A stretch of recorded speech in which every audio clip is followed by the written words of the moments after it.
तो ठाकरे बँड म्हणा, ठाकरे बंधूंची युती म्हणा, ही 100% तुम्हाला सांगतो मी याचे परिणाम ह्या महापालिका निवडणुकीमध्ये हा सर्वसामान्य महाराष्ट्रातील जनता असेल किंवा सर्वसामान्य मुंबईकर असेल, ठाणेकर असेल किंवा MMR रिजन मधल्या कुठल्याही महापालिकेतला जनता जनार्दन असेल ती आपली ताकद दाखवून देईल मताच्या माध्यमातून. देवेंद्र फडणवीस या माणसाने हे सरकार मला कशाही पद्धतीने पाडून मला पुन्हा यायचंय म्हणून षडयंत्र रचना सुरुवात केली होती. आज दत्ता दळवी मुलुंडमध्ये आपल्याला आठवत असेल, मुलुंडच्या एका भाषणामध्ये त्यांनी एकनाथ शिंदेचा थोडासा वेगळ्या पद्धतीने उल्लेख केल्या कारणाने त्यांच्यावर केस दाखल झाली, त्यांना 2 दिवस जेलमध्ये जावं लागलं. ते आज तिकडे गेलेले आहेत. डम्पिंगची जागा जी आहे कंदमवार नगर किंवा विक्रोळीला लागून ती राज्य सरकारच्या अखत्यारीतली आहे. विक्रोळी विधानसभेमध्ये 6 प्रभागांमध्ये 5 ठिकाणी शिवसेना उद्धव बाळासाहेब ठाकरे निवडणूक लढवते आणि टागोरनगर प्रभाग क्रमांक 119 ह्या इथे महाराष्ट्र नवनिर्माण सेनेचे राजसाहेबांचे शिलेदार विश्वजित ढोलम विभाग अध्यक्ष ते तिथून निवडणूक लढवत आहेत. एका मतदारसंघात इंजिन आणि बाकीच्या 5 ठिकाणी मशाल हे आपलं निवडणूक चिन्ह आहे. आणि मी तुम्हाला खात्रीने सांगतो मी कंदमवारलाही फिरतो, टागोरनगरलाही फिरतो आणि बाकीच्या ठिकाणी किमान दिवसातना 1-1, 2-2 फोन तरी करतो आणि माहिती घेत असतो. 5-6 पैकी आम्हाला थोडं असं आहे की आमच्या भाऊंना, आमदार साहेबांना तो विश्वास आहे की 6 पैकी 6 जिंकेल. नमस्कार, लय भारीमध्ये आपल्या सगळ्यांचं स्वागत. आज मुंबई महानगरपालिकेच्या प्रचाराचा शेवटचा दिवस आहे. सगळीकडे जोरदार प्रचार सुरू आहे सगळ्याच पक्षांचा आणि मी आलेलो आहे कन्नमवार नगर विक्रोळी येथे. प्रभाग नंबर 118 आहे इथे आणि इथले एक जुने जाणते शिवसैनिक आहेत शंकर ढमाले, तर यांच्यासोबत मी चर्चा करणार आहे. ढमाले साहेब, लय भारीमध्ये तुमचं स्वागत. नमस्कार.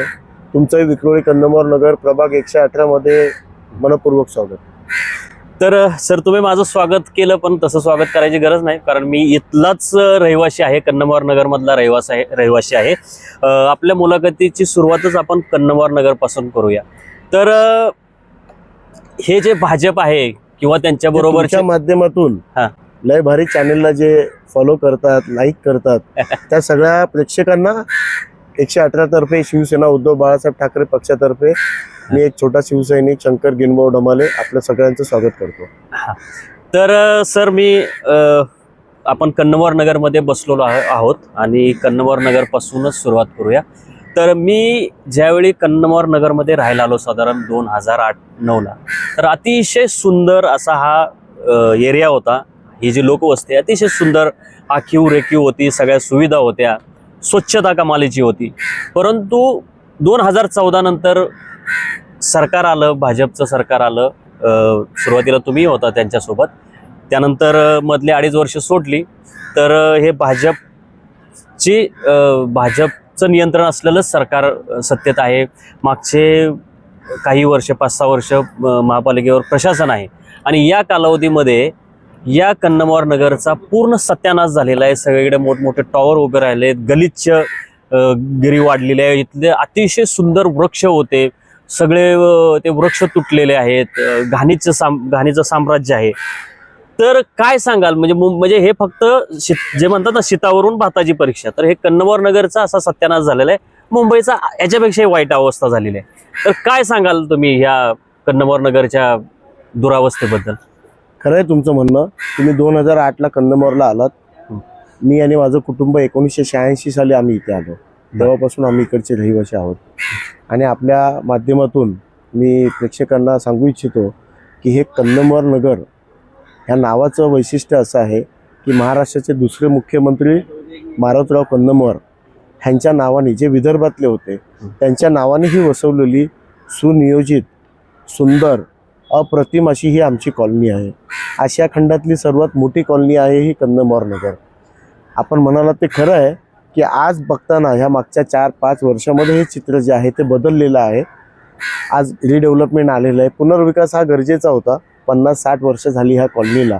पुनर्विकास हा आवश्यक होता. पण ते करत असताना आज आमच्या ह्या पुनर्विकासाच्या प्रत्येक बिल्डिंगच्या प्रिमायसेसमध्ये कमीत कमी 20 ते 25 झाडं असायची. ती पूर्ण झाडं तोडली जाऊन तिथे आता जुन्या बिल्डिंगच्या जागी नवीन टॉवर उभे राहतात. आता त्याचं पुनर्वृक्षारोपण कुठे झालंय नाही झालंय ते आता महानगरपालिका, तो डेव्हलपर आणि त्या प्राधिकरण किंवा संस्थेला माहिती आहे. पण निश्चित कन्नमवार नगरची झाडं कमी झालेली आहेत. आणि त्यामुळे मोकळी हवा, ऑक्सिजन जे असेल, जे आमच्या विक्रोळीकरांना, कंदमार नगरच्या रहिवाशांना जी अपेक्षित असायची ते आता त्याचं प्रमाण कमी झालेलं आहे आणि त्यामुळे अनेक आजारांचं संकट उभं राहिलेलं आहे. आज गेले 4 वर्ष महापालिकेमध्ये प्रशासक बसलेलं आहे. 2017 ते 2022 हे 5 वर्ष महापालिकेमध्ये सत्ता होती. 2022ला ती बरखास्त करण्यात आली आणि तेव्हापासून ते 2026ची आता जानेवारी आहे, पुढच्या महिन्यात 4 वर्षे पूर्ण होतील. प्रशासकाकडे महापालिका असल्या कारणाने खऱ्या अर्थाने तुम्ही जे म्हणालात की दुरावस्था ह्या कंदमावरची ही परिस्थिती ह्या मागच्या 4 वर्षात ही उद्भवलेली आहे आणि त्याचा सामना आम्ही सगळे कंदमार नगरवासी करतो.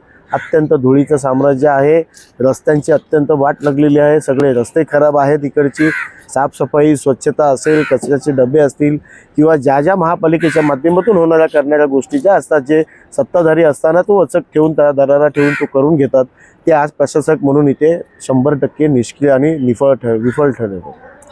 सर, तुम्ही जुने शिवसैनिक आहात. ही शिवसेना फुटली, म्हणजे यापूर्वी अनेकदा फुटली होती, परंतु एकनाथ शिंदेंनी फुटली म्हणण्यापेक्षा पळवूनच नेली. तर त्यांनी जी ही शिवसेना पळवून नेली, त्यांच्यासोबत अनेक लोक गेली, विशेषतः ज्यांना पैसे मिळाले. कारण म्हणजे असं एकनाथ शिंदेकडे लोक का जातात, तर त्यांच्याकडनं काहीतरी घबाड मिळतं म्हणून लोक जातात.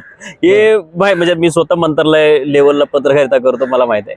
तर तुम्ही का गेला नाही? तुम्हालाही संधी आली असेल, तुम्हाला ऑफर आली असेल. नाही, मला अजिबात ऑफर वगैरे काय आली नाही. आम्ही सामान्य सैनिक आहोत. मी जरी पूर्वी 5 वर्ष शाखा प्रमुख होतो, आता गेले 3-3.5 वर्ष मी विधानसभा संघटक म्हणून काम करतो, पण आम्हाला येण्याचा प्रश्नच येत नाही. ह्याचं कारण असं आहे, आजपर्यंत एकही मागच्या 4-4.5 वर्षामध्ये किंवा 3.5 वर्षामध्ये एकही फोन मला आला नाही. ह्याचं कारण आहे बाळासाहेब ठाकरे. अच्छा. आमची त्यांच्यावरची असणारी निष्ठा, आमचं पक्षावरचं असणारं प्रेम आणि खऱ्या अर्थाने ह्या विक्रोळीकरांना 2014ला आमचे जे भाग्यविधाते म्हणाल तरी मी अतिशयोक्ती होणार नाही, विक्रोळी विधानसभेचे सन्माननीय आमदार सुनील भाऊ राऊत ह्यांचा आमच्यावरचा असणारा विश्वास आणि शिवसेनेच्या प्रेमापोटी आम्ही आयुष्यभर शिवसेनेचं, मी गेले 25, 28, 30 वर्ष झाले, 30 वर्ष मी शिवसेनेचं काम करतो आहे एक सैनिक म्हणून.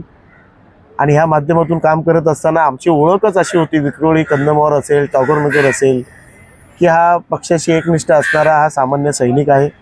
हा कुठेही जाणार नाही, विकला जाणार नाही, ह्याला फोन करू नये, काही उपयोग नाही, ह्याला कोणती ऑफर द्यायची गरज नाही. माझा व्यवसाय वगैरे आहे, माझं कुटुंब, आम्ही वेल सेटल आहोत, सदन आहोत, त्यामुळे तो काही विषयच नाही ना पैशाचा. मी उभ्या आयुष्यात कधी पैशाचा संबंध नाही आला राजकारणात, कधीच नाही. समाजसेवा हेच माझं व्रत आहे.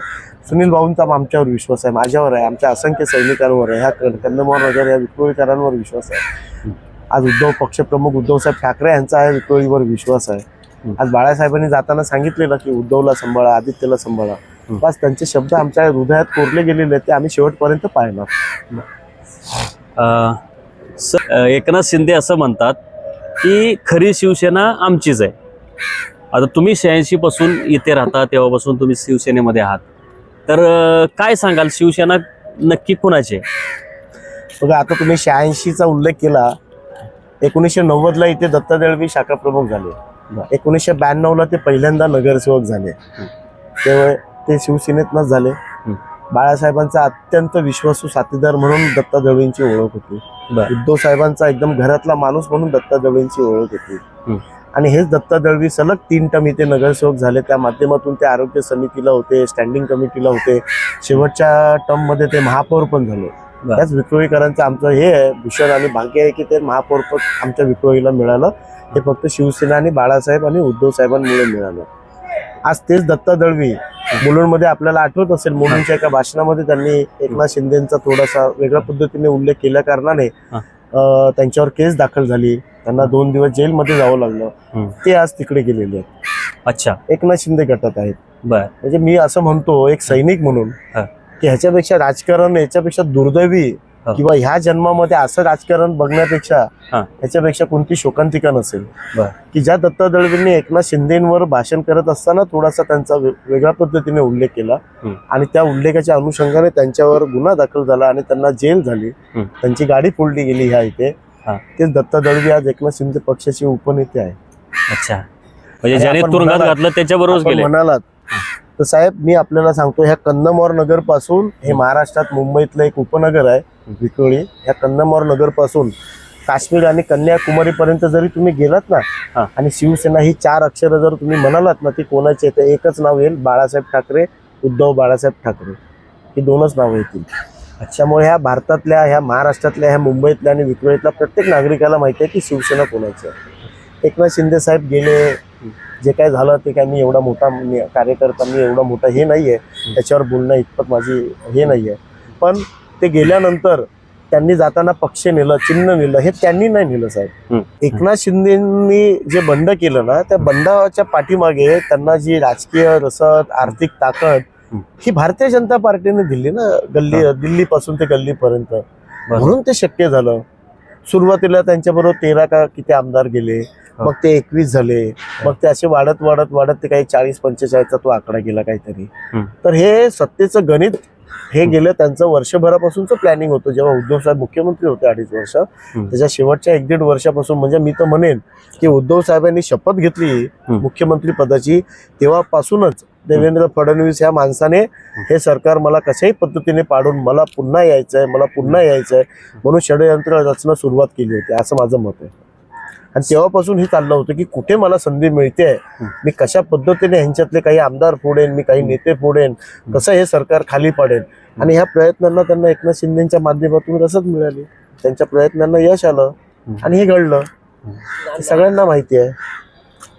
आता मला सांगा साहेब, ह्या निवडणुकीमध्ये ठाकरे ब्रँड चर्चेत आहे. दोन्ही ठाकरे भाऊ एकत्र आलेले आहेत. तर त्याचा परिणाम मुंबईमध्ये आणि आपण ज्या ठिकाणी आता बसलोय, कन्नमोर नगर असेल, टागोर नगर असेल, तर इथल्या निवडणुकांमध्ये काय परिणाम होईल? सर बघा, विक्रोळी विधानसभेच्या अगोदर पूर्वी भांडूप विधानसभा होती. काही वर्षापूर्वी ती विक्रोळी विधानसभा झाली, बरोबर आहे, 2009ला, 2008ला वगैरे. 9 पासून मतदारसंघ वेगळा होऊन इथे निवडणूक विधानसभेची झाली होती. ह्या उपनगरातलं विक्रोळी हे असं शहर आहे की ह्याच्यामध्ये 80% मराठी माणसं आहे. जो मूळ मुंबईकर होता तो तिथून जो उपनगरात आला, त्यातला हा उपनगरातला हा मुंबईकर मराठी माणूस हा 80% इथे राहतो. पारंपरिक आणि पूर्वीपासून हा सेनेचा बालेकिल्ला, कन्नमोर असेल, टागोर नगर असेल, शिवसेनेचा बालेकिल्ला. बरोबर. तुम्ही आज आमच्या प्रचार सभांना फिरलात ना, तर तुम्हाला आश्चर्य वाटेल, प्रचारांना आमचे 150 लोक असतात. काम असताना, वर्किंग डेज असताना, प्रत्येकाला आपली रोजीरोटी असेल किंवा घर कुटुंब असताना सुद्धा 150 लोक आमची प्रचाराला असतात. ही मराठी माणसाची ताकद आहे. आणि ह्या बाळासाहेबांमुळे ह्या मुंबईमध्ये मराठी माणूस जो टिकलाय आणि त्याचं देणं लागतो आम्ही. आणि हा ठाकरे ब्रँड तुम्ही म्हणालात, ठीक आहे, 20 वर्षानंतर का होईना, पण राजसाहेब आणि उद्धव साहेब एकत्र आले. त्या मराठ्या माणसाच्या मनातली ही सुप्त इच्छा होती गेल्या अनेक वर्ष, जी त्यांनी अनेक वेळा बोलून दाखवली, काहींनी ती आतमध्ये सुप्तपणे पाळली पण, की हे दोन्ही भाऊ एकत्र यायला पाहिजे. आणि त्यांनी पुन्हा एकदा मुंबई असेल किंवा महाराष्ट्र असेल, इथे सर्व मराठी माणसाचं, ह्या मुंबईकर आणि महाराष्ट्राच्या जनतेचं नेतृत्व करावं. आणि आज ते झालं, फलस्वरूप झालं, ते आलं, पूर्णत्वास गेलं.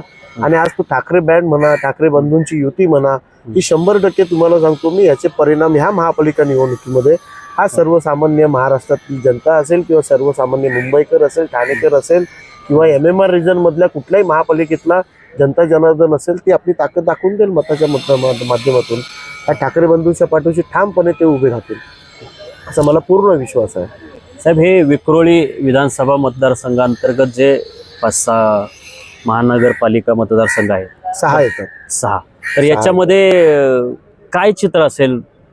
म्हणजे जसं तुम्ही मगाशी बोललात की ते 80% मराठी लोक आहेत आणि काही शिवसेनेकडे होते, काही मनसेकडे होते, पण आता दोन्ही पक्ष एकत्र आले, तर ह्या दोन्ही ताकदीचा काय परिणाम होईल? बघा, 2017ची जी निवडणूक झाली त्यावेळेस इथून शिवसेनेचे 3 नगरसेवक निवडून आले होते आणि एक भारतीय जनता पार्टीचा भांडूपमधून आलेला आणि बाकी 2 मला वाटतं भारतीय जनता पार्टीचे होते. असं काही संमिश्र मिश्रण होतं.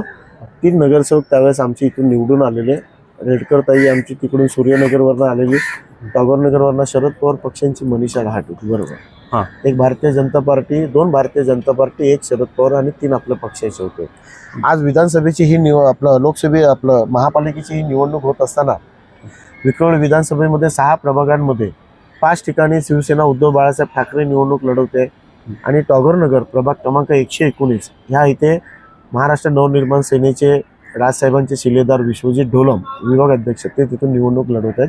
एका मतदारसंघात इंजिन आणि बाकीच्या 5 ठिकाणी मशाल हे आपलं निवडणूक चिन्ह आहे. आणि मी तुम्हाला खात्रीने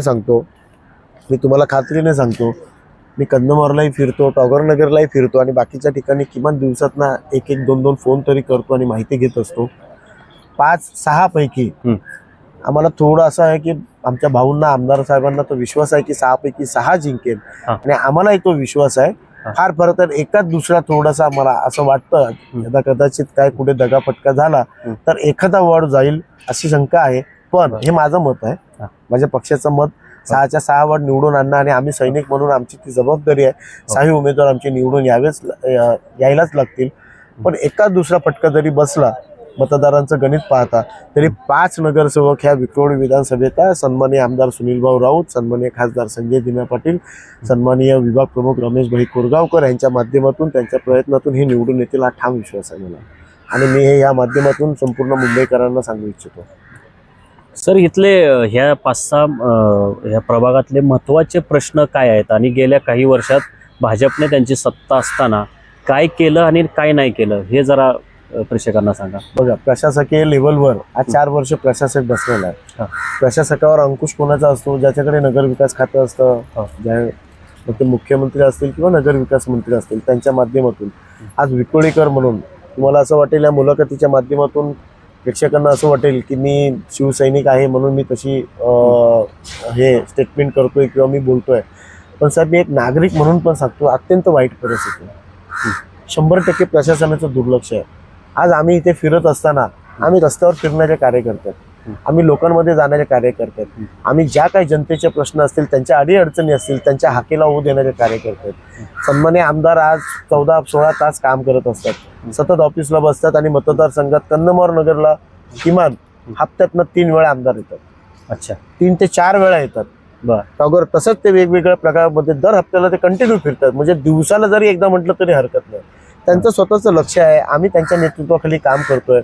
आम्ही ज्यावेळेस हे बघत असतो इथे मग ज्या काही आपण महापालिकेच्या निवडणुकीच्या अनुषंगाने गटर वॉटर मीटर बनतो, रस्ते आले, हॉस्पिटल आले, महापालिकेच्या माध्यमातून साफसफाई कचरा आली, मला गार्डन उद्यानं मैदान आली आणि इतर काही गोष्टी असेल, आरोग्य असेल, शिक्षण असेल, महापालिकेची शाळा आहे आमच्याकडे.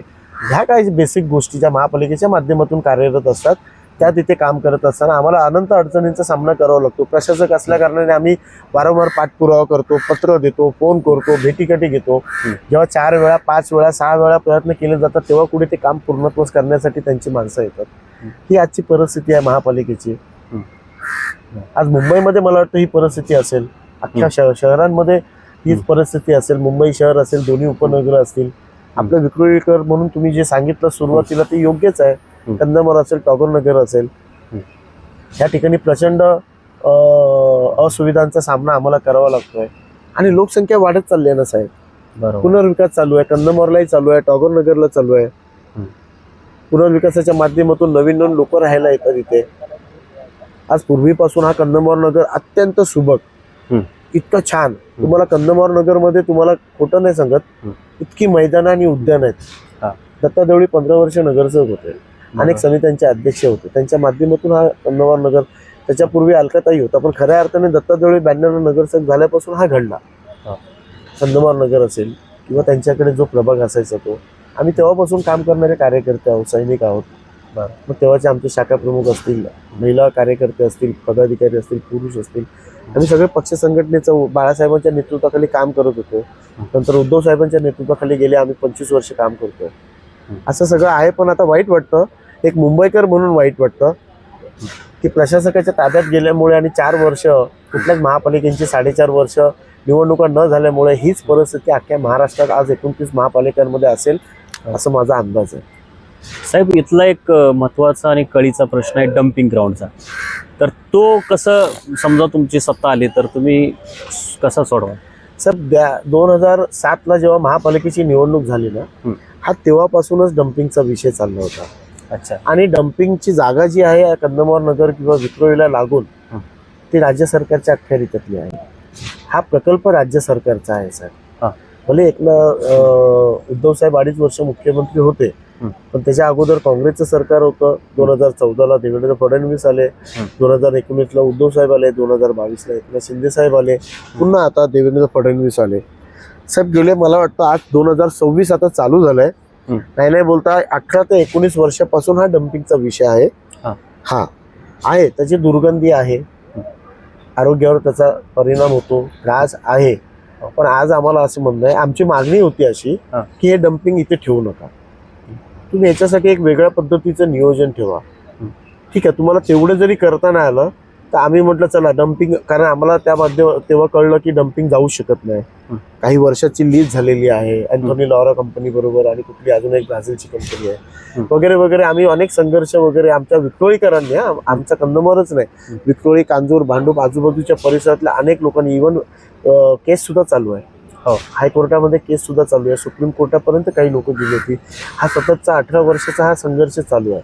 पण डम्पिंग इथून जाईल असं आम्हाला वाटत नाही. आम्ही आज त्याच्याबरोबर जगायला शिकलो. पण त्याच्यामध्ये एक असतं की तिथून जे फवारणी होते, जे औषध मारली जातात, किंवा तिथे कंपोस्ट खत निर्मिती होते, तिथे बायोगॅस निर्मिती होते, ह्या माध्यमातून थोडा पूर्वीपेक्षा थोडा त्रास कमी आहे. म्हणजे 4-5-10 वर्षापासून थोडा त्रास कमी आहे. पण किमान दिवसातनं 2 वेळा असा वास येईल की तुम्ही घरात जरी असाल तरी तुम्हाला अँटी चेंबर सारखं राहावं लागेल. भयानक वास येतो तो कचऱ्याचा. आणि आमची मागणी ही होती, मग अशी मी म्हणालो तसा, की मुंबईमध्ये 3 टप्पे आपण पकडतो.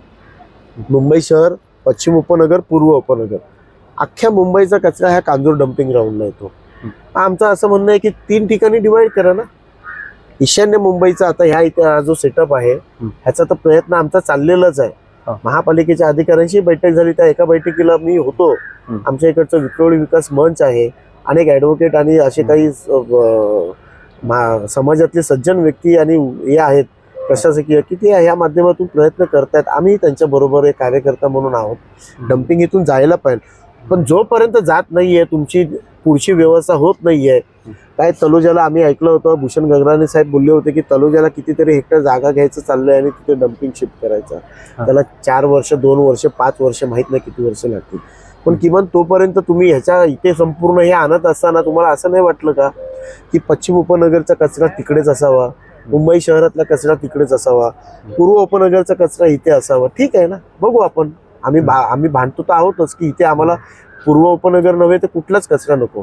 ठीक आहे, आता कचरा गोळा होतो तो आपल्या घरांमधून, ह्या नागरी वस्तीतूनच गोळा होणार येतो. तुम्ही जेव्हा कधी भविष्यात त्याचा विचार करून इथून शिफ्ट कराल ते करा, पण किमान इथे अख्ख्या मुंबईचा तर कचरा नको ना. अख्ख्या मुंबईचा बोजा आज विक्रोळीकर आणि कांजूर आणि भांडूपवासियांवर येतोय. तर हे कुठेतरी थांबलं पाहिजे असं आमचं मत आहे. सर, शेवटचा प्रश्न.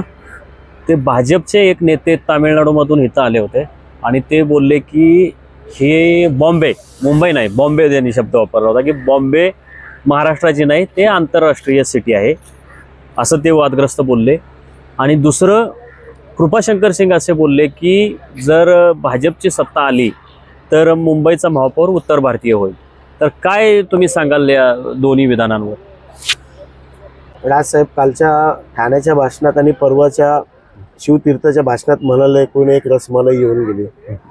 मी एवढा मोठा माणूस नाही आहे त्यांना ह्या पद्धतीने उच्चारणार, पण जे भारतीय जनता पार्टीचे तामिळनाडूचे मला वाटतं ते काय असतील, प्रांताध्यक्ष असतील किंवा कुठल्या पदावर असतील, ते येऊन गेले. काल त्यांची राजसाहेबांच्या ठाण्याच्या भाषणातली आम्ही ती क्लिप पण बघितली. मला असं म्हणायचं आहे की त्यांनी इथे येऊन अक्कल पाजळण्यापेक्षा त्यांची हिंमत होईल का तामिळनाडूमध्ये जाऊन किंवा चेन्नईमध्ये जाऊन तिथे बोलणं की चेन्नई ही तामिळनाडूची नाही आहे? मला एकच सांगायचं तुमच्या माध्यमातून, अन्नमलाई वगैरे रसमलाई कोण आली होती काल परवा ती, की तुम्ही चेन्नई ही तामिळनाडूची राजधानी आहे, त्या चेन्नईमध्ये जाऊन तुम्ही स्टेटमेंट करा की चेन्नई ही तामिळनाडूची नाही आहे. जर तुम्ही एवढे म्हणता ना हे असाल, कट्टर कार्यकर्ते असाल आणि भारतीय जनता पार्टीचे भक्त असाल आणि पदाधिकारी असाल, तर तुम्ही चेन्नईमध्ये जाऊन स्टेटमेंट करून दाखवा. पाहिजे ती पैज हरायला मी तयार आहे.